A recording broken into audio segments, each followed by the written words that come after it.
Emperor. Way slay! Not that we fucking need an emperor in our lives, but you know. No, we're independent. All these projects. We're too busy. We're busy bitches. We're busy bitches. My God! Oh my God! Look what's jumped out. Busy bitches. 33 this year. Yeah, in September. Big year for 33. It's No, a big year for things happening at 33. Yeah, we're yammering away, aren't we? Doing our usual. We can't just do like, what time is it? We can't just do. We've still got 40 minutes. We can't just do a simple call, can we? No. Right. Okay. So what we're doing, a collective. Yeah, absolutely. Ace of Cups, first card out. Ooh, so are we doing DMs and DFs separately, or are we doing just? I think probably one does DM, one does DS. So I'm going to do DM. I've just decided I'm going to do DM. I'm feeling that is DM. You do the DM. Yeah, I'm just going to.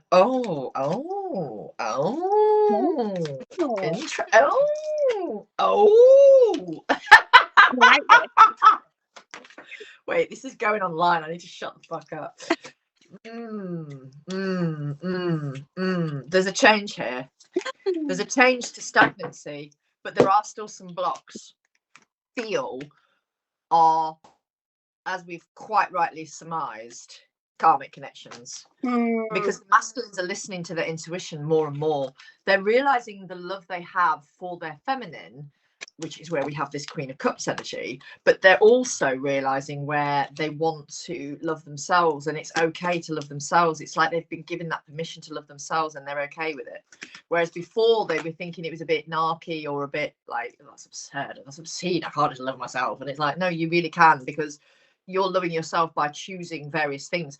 They're choosing to move away from karmic energies that's really been a block in the relationship and caused complete and utter stagnation with the Knight of Pentacles in reverse.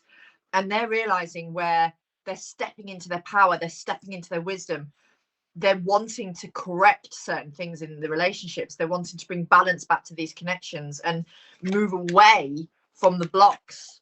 And if that means moving away from karmic people who aren't getting what they want out of them anymore, so be it. They're putting themselves first. So this is how they're demonstrating their love for themselves. Because we've been doing that too. Fuck. Interesting. Love it.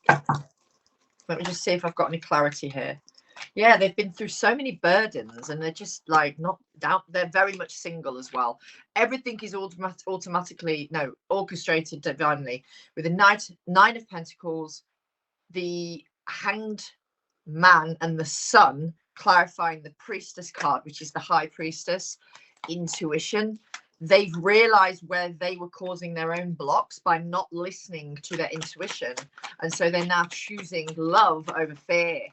Ooh, clarify the Knight of Coins in reverse quickly for me, please, Spirit. They're not going anywhere near another woman. The karmic is gone. They're done. It's done. It's done. Yeah, they're done. And the karmic have been trying to use magic on the masculine and on the feminine, and the karmic is not winning, and the feminine is just there going, fuck around and find out. I'm all about the love over here. My heart is wide fucking open, and here it is. And the masculines are really drawn to the feminines. They want to bring balance here. They want to bring balance. It's coming. The karmics are done. I'm really getting that vibe. They're done. They're done. They're not. With the Knight of Coins coming out in reverse, that was shown to me from Spirit to come out in reverse against other people. Yeah. Men or women, it doesn't matter. Other people, other energies. As we know, a Queen of Wands in a tarot reading is usually another energy. And there's been enough burdens. I just get in my channeling recently, and others, I've seen it online. Everyone seems to be telling the same message. The karmics are clinging on for dear life. They are clinging on for dear life. They are just literally trying every stunt in the book. Sometimes dirty tactics, because they know it's done. They know it's finished. Yeah. Absolutely. They're just hanging on now. They're just trying control methods. It's control methods and manipulations and, psychic attack energy. that kind of thing. Oh, so I've got cards flying everywhere. Are you still on with your DM? No, I'm done. You're done, right? Well, it's interesting because obviously I've been pulling cards while you were, and a lot of what I've pulled mirrors what you've said. We've got the Ace of Cups, which is the first card you pulled out. So I feel like that ultimately is the flow of, well, actually, Spirit's saying divine love and divine passion. So I was about to say that. Woo! Oh, I need a wee again in excitement. But yeah, like sexual energy has been quite heightened, admittedly, within the collective for it's up and down because we've got a lot of energies going on this March, and it's kind of like you've got your retrogrades, you've got your eclipses, you've got your stuff going on. It's like we're clearing and then we pause and we get a little bit of like saucy energy, and then we go back into like a deep healing thing where we might be a little bit angry or something's coming up, and then we're back into the love again. And it is ultimately shedding layers, healing cycles, and these cycles are the sort of cycles that they're coming to their end. They're going to close out this next year. Absolutely going to close out this next year. And that much is evident in these cards that I'm seeing here. But what the main theme of what I'm seeing amongst these cards is the Divine Feminines picking up on their DMs' little plans. These Divine Feminines know they're demasculine. Their DM is coming. We've got the Knight of Cups and we've got the Chariot. They know they're just not sure of the when. And I think that sometimes throws them through a loop because we've got sudden energy and we've got sudden union, a man's wish. So they know that that's what their DM wants. They're in the loop with it. Maybe the DM's communicated it to them. Maybe they've told them telepathically. They know the DM's got a plan to leave, especially if he's in a karmic situation, plan to end whatever it is that's keeping him back and the blocks. But they can't quite dive into the idea that it could be right around the corner. So these feminines are like, right, well, I'm going to have to be smart. I'm going to have to be patient. I'm going to have to focus on me. So I'm going to have a discovery period. I'm going to learn. I'm going to get like drop into my purpose. I'm going to pick up some new techniques. I'm going to learn a practice. So a lot of feminines are starting to like maybe, if they haven't already, and even if they have been in the purpose for a while, you might be training for something else. So like you might be like doing Reiki or training for something else that's going to add to your business or what you're already doing or your purpose. That's where we're at. Yeah, that's where we're at, for example. Yeah. So yeah, and yeah, then makes sense. Got trapped emotions in reverse. So these DFs, when they are having these purges and these like clearings, they are like, and I'm hearing worried. So there's a little bit of worry, there's a little bit of anxiety, but they're handling their. I don't know if can I swear on you? I said the F-bomb, so I wouldn't worry about it. Okay, then. I've said the F-bomb on YouTube as well a few times now. Shit, basically. So they're like, they're having these purges, it's rising up, and they're like, do you know what? Okay, they might sit in that emotion and they might let it spill over, but then they're saying, hang on a minute, what is this going to teach me? Yeah. And saying nailed it as I say that as well. So you are nailing it. You're nailing the assignment. Feminine's got the memo. Yeah. Feminine's got the memo. It's all about the love. The self. Yeah, they've got the memo. They've gone through their university degree. They're about to get the diploma. So we're passing this with a fucking first. Let's be real about it. Yeah, definitely.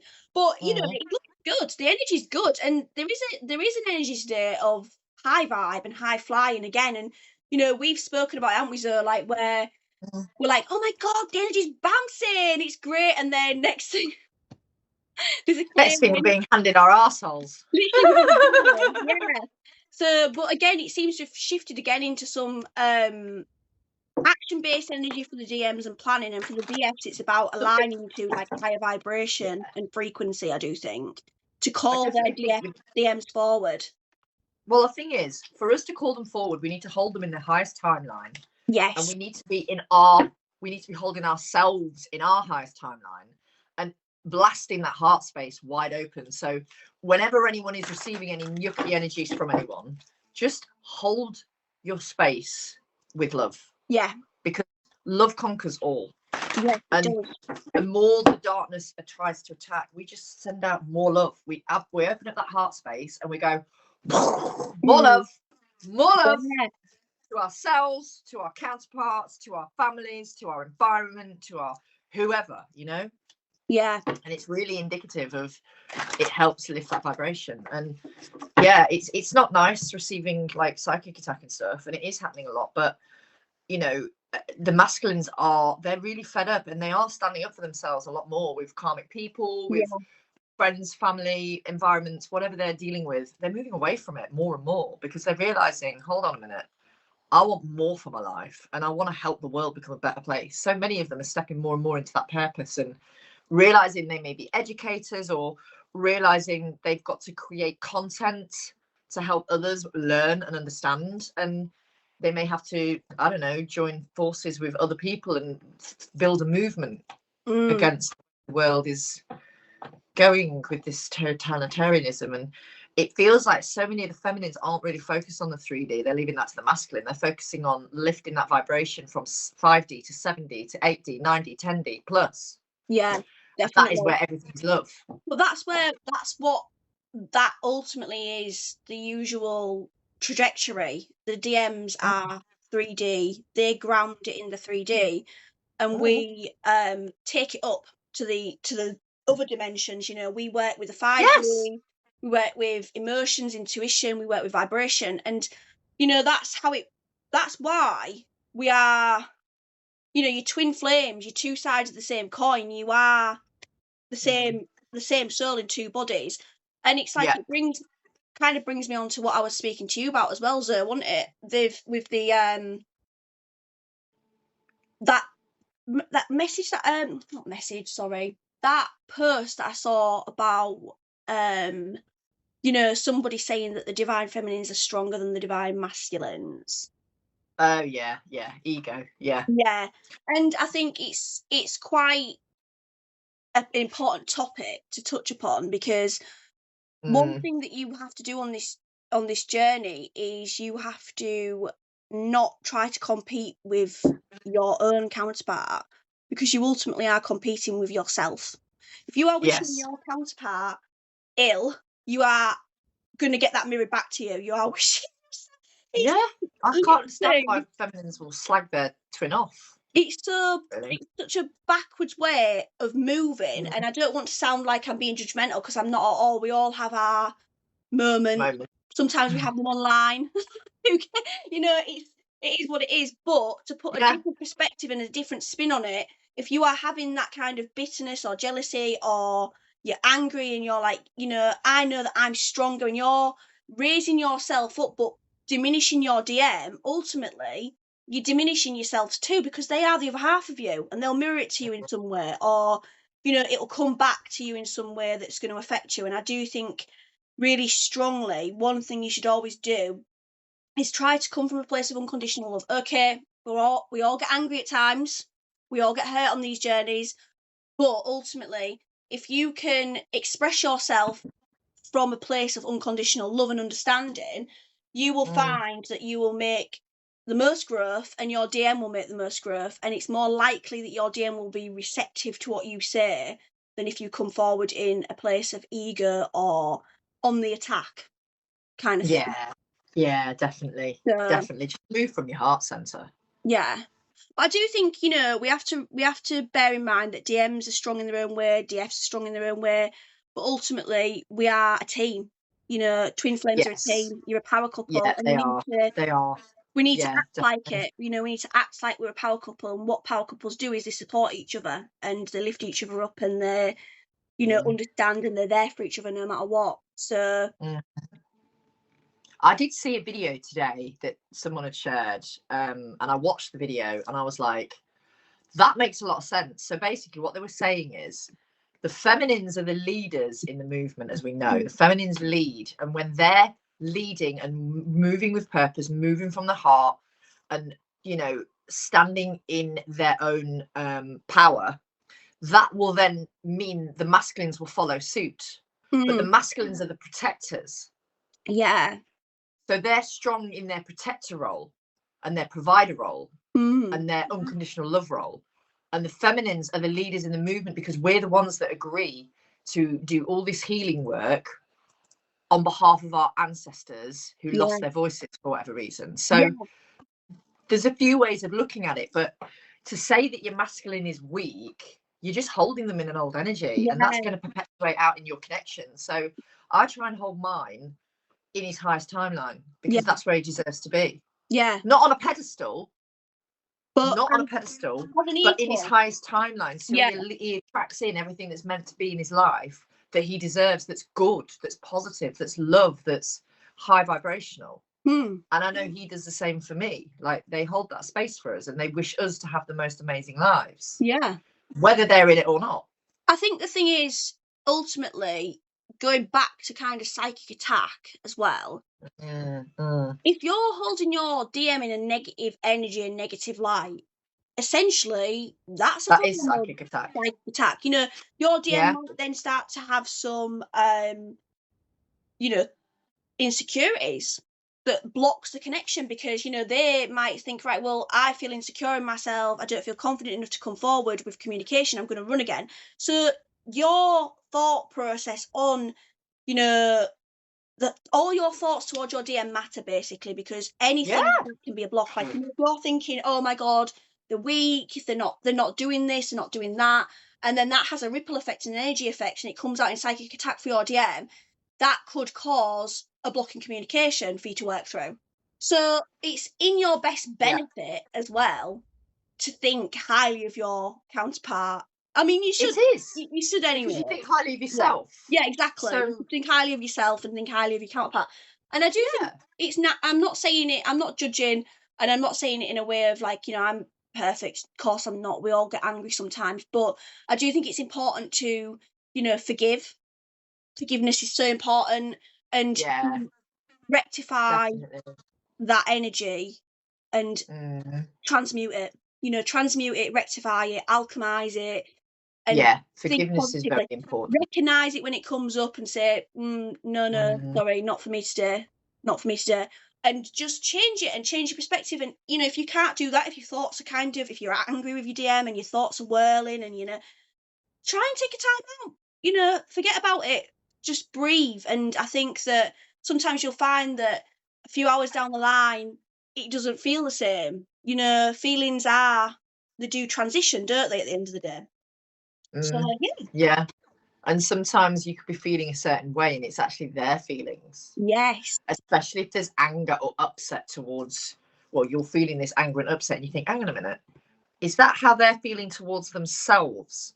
And sometimes it can be. So it's knowing when it's your energy and when it's theirs, and that differentiation, and, you know, asking for each other to give each other a nudge of what is a symbol to know that it's yours and what is a symbol to know it's mine. Because we can be angry with something completely irrelevant or something completely different to our twin and something totally non-related. But if they're not aware that this is where telepathy comes in. If they're not aware that you're angry with someone or something aside of them, or, you know, completely separate to them, they'll think you're angry with them. So it's really important to go, listen, I'm in a bad place at the minute. Someone is not doing nice things to me, or there's some yucky energies around.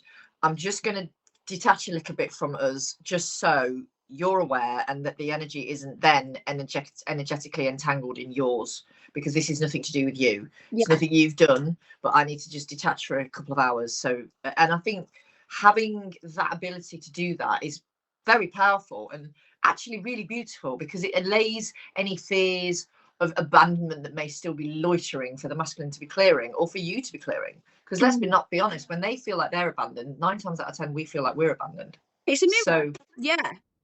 So absolutely. I mean, I do think as well, like with the energy, you know, more often than not your twin's going to pick up on it in some way, and like you say, it's whether or not they can establish if it's their own or if it's not. But I think sometimes you can pass it between the two of you as well. You know, like it's bouncing between the two of you, and that's why it's important to step away and say, hang on a minute, let's just assess the situation. Let's meditate on it. Let's reflect. Let's sit and chill. Let's go ground, that kind of thing. Mm-hmm. But yeah, Definitely. but to touch back on psychic attack as well, because that's another thing we wanted to speak about, wasn't it? Yeah. We don't want to fearmonger, but it is happening quite a lot. But it is also the last month of the astrological year. Yeah. So Pisces season cycles are being wrapped up. And I do feel like you've said, we agree here that there are quite a few things going on in different energies attacking twin flame and light workers and anyone of the light, basically, who is here to serve a purpose. It feels like there's attacks on businesses energetically, there's attacks on money, there's attacks on love, there's attacks on self-worth, there's attacks on, just general people wishing downfall on others, and it's just dark. Yeah. So we have to be aware of it and just blast ourselves with love and really open up that heart space, really ground that heart space deep into the core of the earth and blast it wide open, knowing that you're protected and safe at all times. And it is happening a lot. You've got clients coming to you saying, oh my God, I'm going through a psychic attack. And I've had it as well. And so many, like, it's actually unheard of how many I've had recently in like the last 2 weeks. I mean, I think if we want to, for those that don't know what psychic attack is or looks like, it can be, it's a manifestation of someone's negativity and negative energy towards you. So some people know it as evil eye as well, like looking on, jealousy can do it, ill intent, but the thing is, the problem with psychic attack is it's a really deep emotion that's manifesting into something that is a physical energy. So it can come in the form of things breaking. That's an interesting one. I mean, you might find that everything around your house is breaking all of a sudden. And it's like, what's going on? And you get a sign in your house, usually, when you're getting a bit of psychic attack, is it you leaking somewhere? There's a leak in my, I've had leak. I've had, I just get random noises a lot of the time for spirit to be aware of it, or a light will flicker. Yeah. A light will flicker and then go off and then come back on, as if to say, right, I need you to be aware that someone's trying to take your light out, know? Yeah. I mean, other things it can manifest is your own thoughts towards yourself. Yeah, you can have really negative thoughts about yourself, and that's someone trying to reprogram your mind, but not of the light. You might be really angry out of nowhere, and it's because somebody's angry, like somebody's directing that anger at you. You might start seeing bad luck. So, say for example, if you've got a business, you might stop taking bookings, or you might stop making sales, and you're like, what's going on? And it's someone wishing you downfall. It's somebody wishing that you don't succeed. Sometimes, because we are all protected on these journeys, spirit lets these little things slip through the cracks so that we can recognize what is happening. So if you start having, let's take, for example, somebody who's in a karmic, in a twin flame connection, and they've got karmic, and the karmic finds out about the twin flame. That karmic might then start sending psychic attack, even if it is unknowingly. And the twin flame might be made aware of it so that they can do something about it. So it could be to put the protections up. It could be to get energy clearings. It could be to make sure that they, especially if it's evil eye and someone's on your Facebook or on your Instagram, it could be to kind of shut that shit down and make it private so people can't see it and that kind of thing. But yeah, you get made aware of it so that you can deal with it. It could even be part of your purpose to do energy clearings on it, like, for other people as well. So that might be why you're being trained into recognizing psychic attack. But we all get it at times. What happened with us, isn't it? Yeah. And it's difficult. Like, this is the thing, like with me and Zoe, like we've experienced psychic attacks so many times over the years in so many really, really quite intense dark magic attacks, I would say, to be honest. More than psychic. Say that again, sorry, Zoe. Dark magic attacks as well as psychic. Dark magic attacks. The psychic attack is a baby version of dark magic. Yes. Just so you all know. There is dark magic as well. Some pretty heavy stuff. But we got that as part of our purpose, as part of our journey, so that we could be trained to recognise it in others and to remove it and to heal it. And that's why we both do our cord cuttings, our energy clearings, our protection ceremonies, our protection services, that kind of thing. We probably will have to touch on black magic too at some point. Yeah. Is it a bit too long-winded to talk about in this? The thing is with it, it's happening because people don't want the light out there. They don't want the love out there, and they don't want twin flame unions. And we all know that twin flame unions are coming a lot this year for many. So that's why these attacks are ramped up. And it's just about being vigilant with your energy and being really careful who you share your energy with.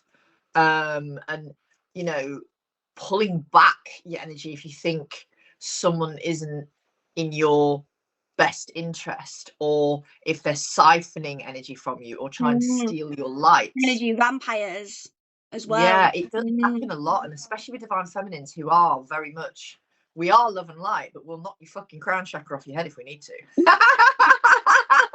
Absolutely, absolutely. You know what I mean? I mean, obviously I'm joking, but you know, I think everyone's purpose determines whether they receive psychic attack as well, or dark magic attacks. And you know, I'm a shadow walker, so I know I have to go through that, and have had to go through that to be initiated, to be strong. And this is why I do so much shamanic stuff now, because shamans work in the dark. And that's why I'm being trained to be not necessarily a shaman, because I wouldn't ever say that, because it's more indigenous and it began in Mongolia and Siberia. But Serbia, was it Siberia or Serbia? I can't remember. I know it began in Mongolia though, and then it transpired across the rest of the world to Native American. But you know, we've all got our purpose here, and some of us are shadow walkers, and I would probably say you are a little bit as well, to be honest. Well, I don't know if you remember years ago, I used to get a lot of demonic attacks and demonic entities. You They did. used to I remember shake my you telling me in your bed, the bed was shaking, and I was like, shaking, no, yeah. that sounds like a possession of some sort. And that was very scary at times. To be fair, I used to handle it pretty well, to say that the bed was shaking. But I don't get any of that anymore. And it is because ultimately I had that initiation, and it's obviously led me to realise it. It's led me to where I need to be with it, let's put it that way. A shorter version of the event. But yeah, I used to get it years and years ago, and maybe started in 2020, 2019, that sort of area. And I used to have it like really, really, really hammering me every night, all the day long. It was horrible energy. And that can sometimes be how a psychic attack feels as well at times. But it did lead me to doing what I'm doing now with my Pleiadian healing, you know, my energy clearings, that kind of thing. And I think you do have to go through these really tough initiation processes to be able to, you know, help and heal people on a level that's like literally energetic and cellular, and for some even cosmic in certain ways. Do you know, like, I think with light language, you do your light language and stuff, like you've had to have your eyes really, really, really open to everything, haven't you? Yeah. Like, that's how I describe it. You have to see the light, you have to see the dark, you have to see everything to be able to work with the definitely. light. So, that's what shadow walkers do though. We see the darkness in people before they see it. Yeah. And it's hard because you can see people's true intentions as well quite a lot of time, and that's hard as well when it's people you thought you could trust. And that's why it's important as well, you know, when you are getting psychic attack, to follow your intuition, because some things that happen when you get psychic attack, one thing spirit likes to do is to tell you who it is. And they have ways of doing that. And I mean, for me, at times I've been shown visions, or, you know, I might have a random thought about somebody that I've not thought about for a while. And it's like, do you know, it's spirit's way of telling you who it is that's giving you that energy, so that you can turf it out. So pay attention to it. Pay attention to your gut instincts. If you think, right, do you know what? Am I being paranoid? You're probably not. No, if it smells like shit, it's usually because it's shit as well. If it smells like shit, it's shit. But ultimately, if you are in doubt, you can, you know, there is things you can do. There's things you can obviously get confirmation from readers. You could use a pendulum. I was about to say pendulum, or the human pendulum as well is good. Yeah, that's good too. Yeah, I mean, when you say the human pendulum, do you mean the swaying backwards and forwards? Yeah. That's something. So I've done it. If I ask my body a question, I stand there And for Yeah, yes, you go forward, and for no, you go backwards. Yeah, that's a that's good it. one. And then you rock from side to side for not Yeah. sure. Yeah. So It's you just have to, powerful. it is powerful, and it's, you will get your answers if you need them, and spirit will nudge you in that direction. Spirit will continue to nudge you in that direction They also. always want to help you, whatever Yeah, that means. They always want to do things for your highest good. And sometimes you can feel that that's not always for your highest good, particularly if you're going through a challenging time. But a challenge is an opportunity to grow. absolutely. It doesn't have to be positive. It doesn't have to be negative. Right. Challenges ultimately, they are what they say on the tin. They're a challenge, but you know life, that's life, isn't it? At the end of the day, it's not all peaches and cream, unfortunately, and the challenging No. aspects are what help us to Mm. grow and to heal, and it's what brings things to light, because if you went through life and everything was easy, you're not really going to be very aware of where you need to change, are you? No. That's how I always And you're see not it. going to be able to grow. You're not going to be able to identify other people that need to help with need help in certain areas as well. Yeah, definitely. So, Do you know what else you wanted to touch upon with um, this video today? Karmic partners. yeah, I think we should probably mention those because at some point everyone is going to have to encounter that, male and female, masculine and feminine. So yeah, it's Yeah. a good I idea mean, to I touch. think one thing maybe we do a video where it's a little bit more in depth, but I think one thing to mention about karmic partners is like people need to the problem that I see a lot with twin flames is that they have so much emphasis on the fact the karmic partner and the person that their twin is still with the karmic partner. And that really needs to have a perspective, I think, of why they're with that karmic partner. They are with that karmic Mhm. partner ultimately for a multitude of reasons, but one of them is karma.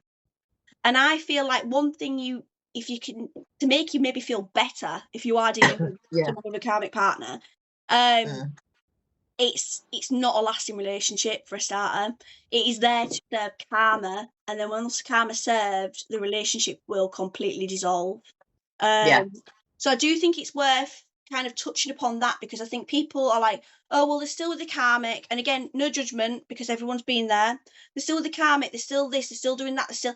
But if they're still with the karmic, it's because they're not ready for you, and they're not ready to be completely in harmonious union ultimately. Yeah. Anything else to add to that one? There's quite a few, I mean, there's a lot of reasons, isn't there, with karmic partners?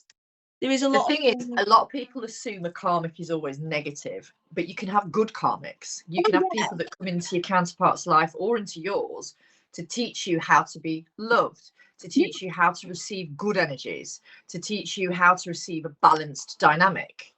But a lot of the time, the masculines agree to stay in the 3D matrix longer to learn the karma from usually quite toxic environments or dynamics yeah, in the form of a karmic partner package, which usually can be a child. Sorry, they have a family together, and mm, a lot of the time, the mother in particular can be quite demanding of the masculine's bank balance, let's say. And there's a mm, karmic contract to complete with money. But the masculine needs to sometimes understand, particularly if they haven't always treated the feminine fairly, they sometimes need to understand what that feels like themselves. mm, yeah, And unfortunately, that can be someone treating them quite appallingly, or just a money drain, a money resource or a money source. Everyone's journey is different, and there's no one size fits all.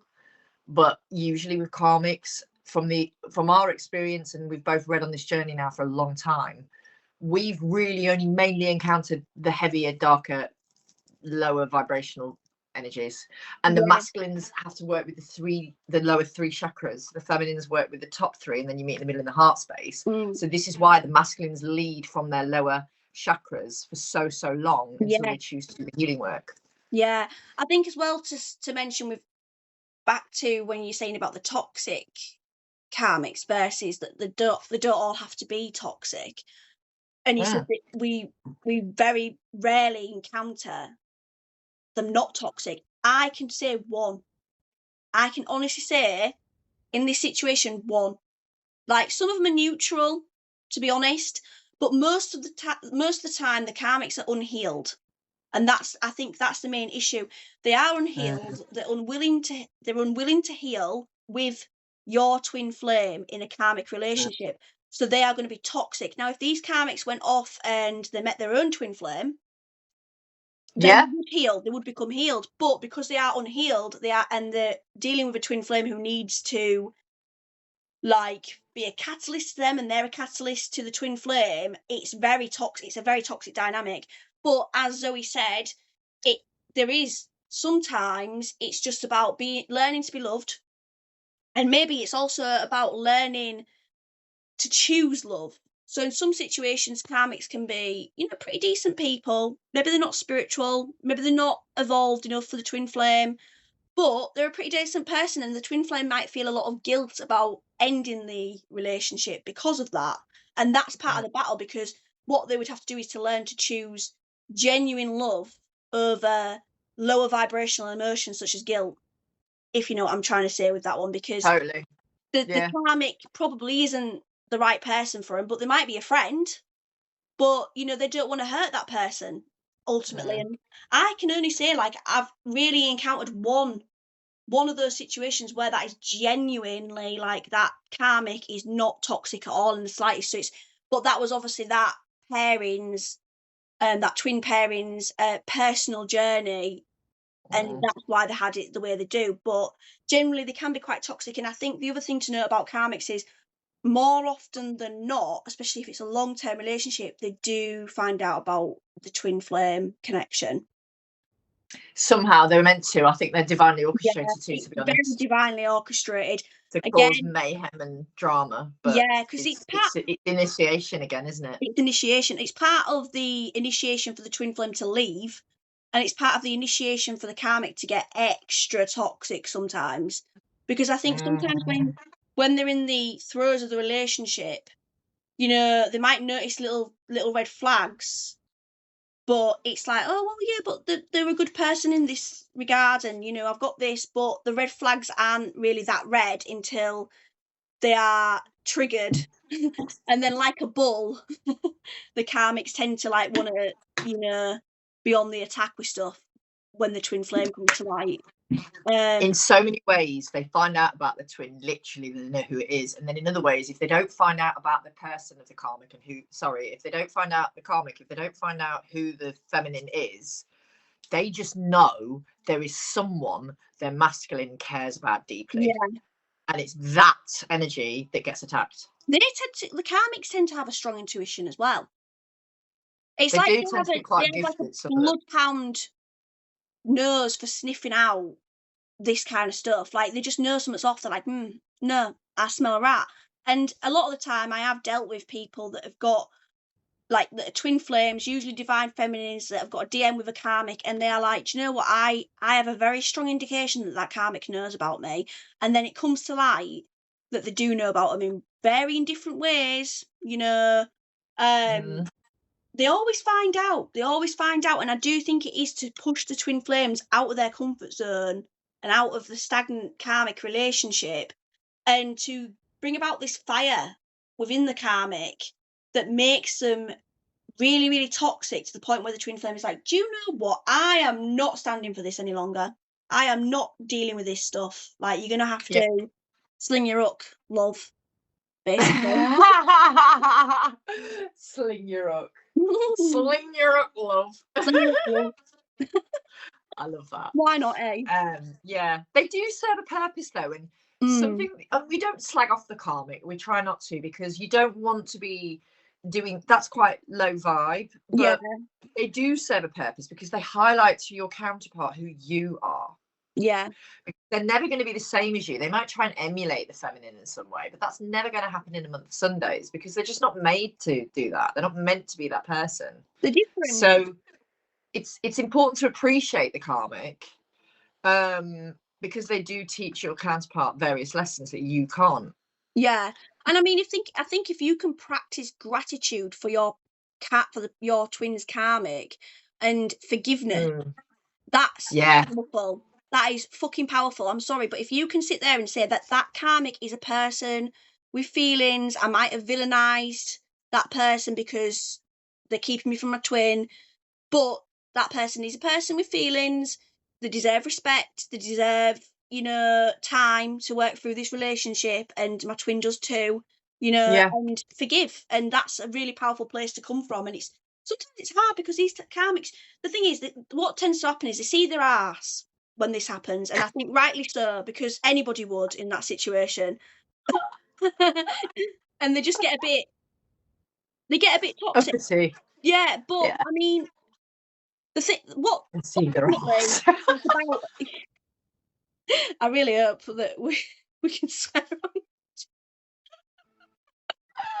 You it. can. I swear all the time on Um, YouTube. Honestly, but yeah, I think it's more podcasts we have to be careful of. oh yeah, definitely. I have to watch our P's and Q's Might on be podcasts. But YouTube's fine. I swear all the time. X-rated. Might be I just say it's not age suitable for range. children, and then Yeah, it's fine. yeah.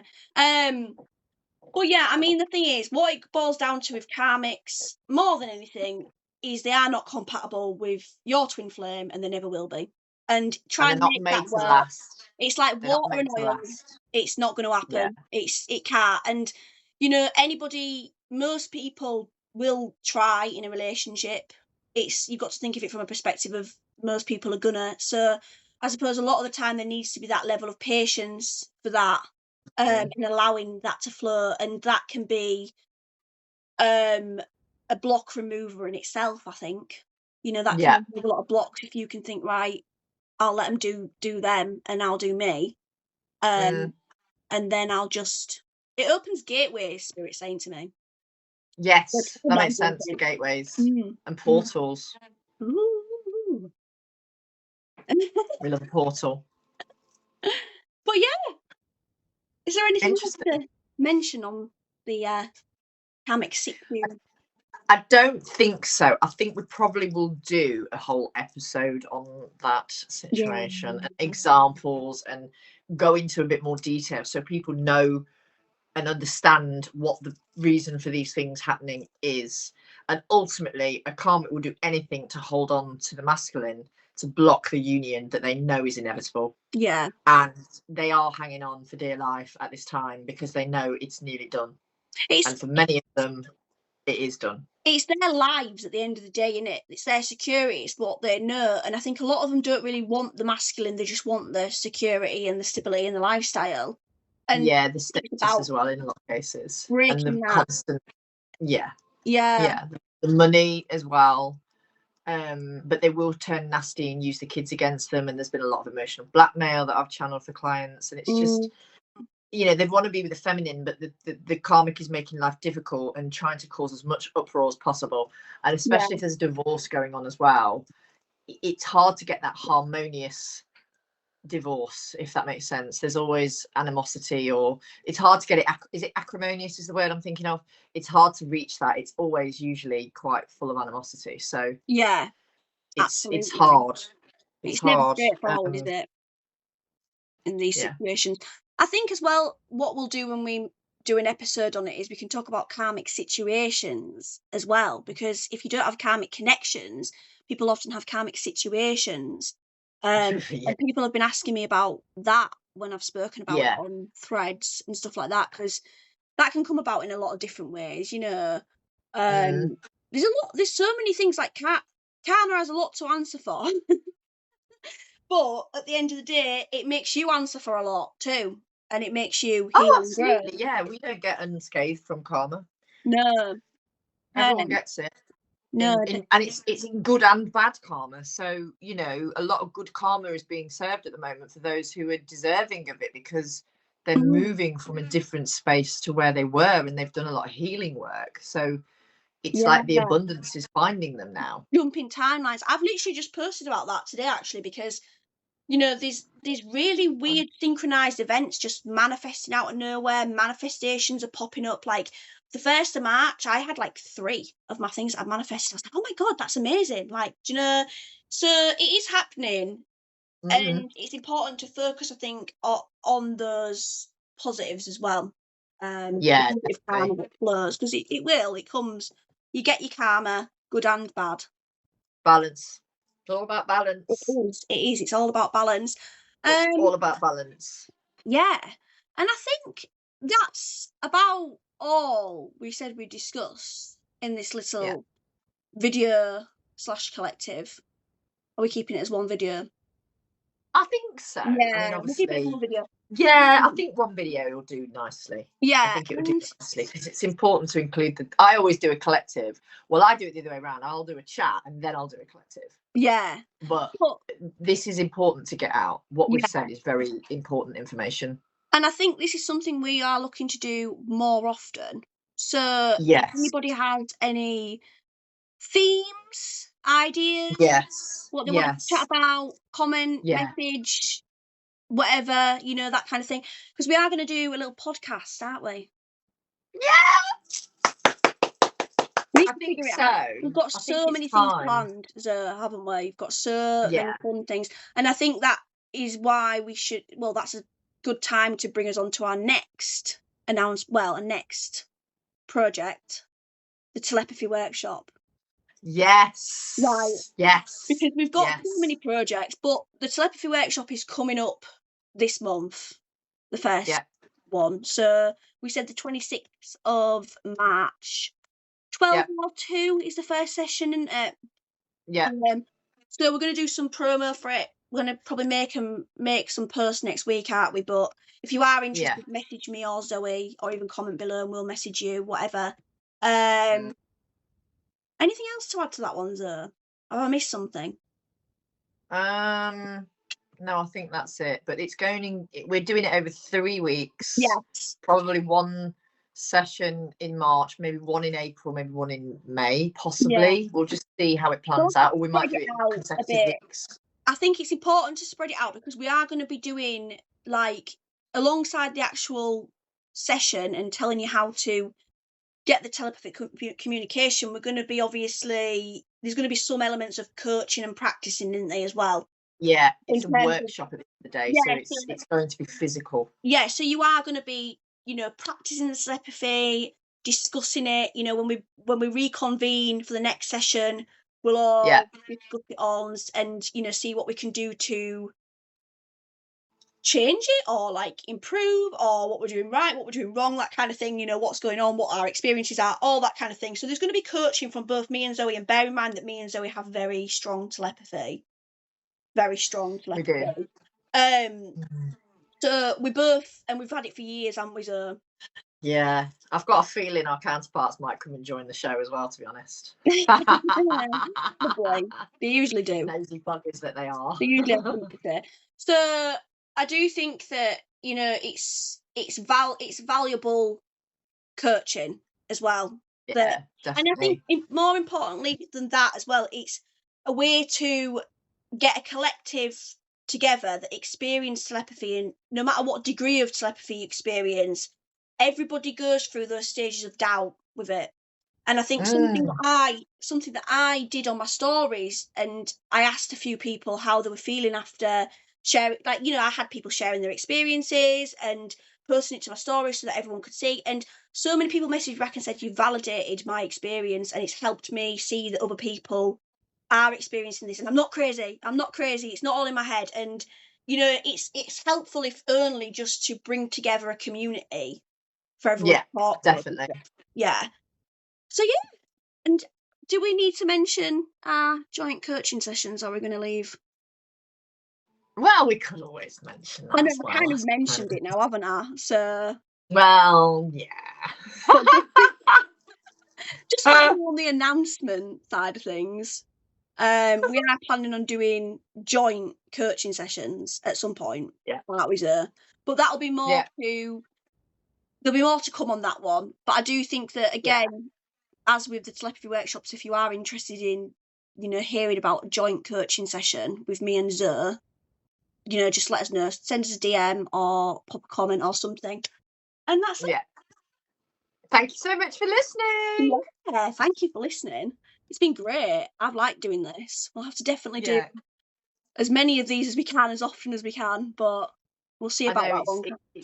It's getting that time to do it together, isn't it? But you know, at least once a week, maybe having a day where we do this and actually record content at least once a week would help. Yeah. Somewhere along the line. I think it's important to do that, definitely. Yeah.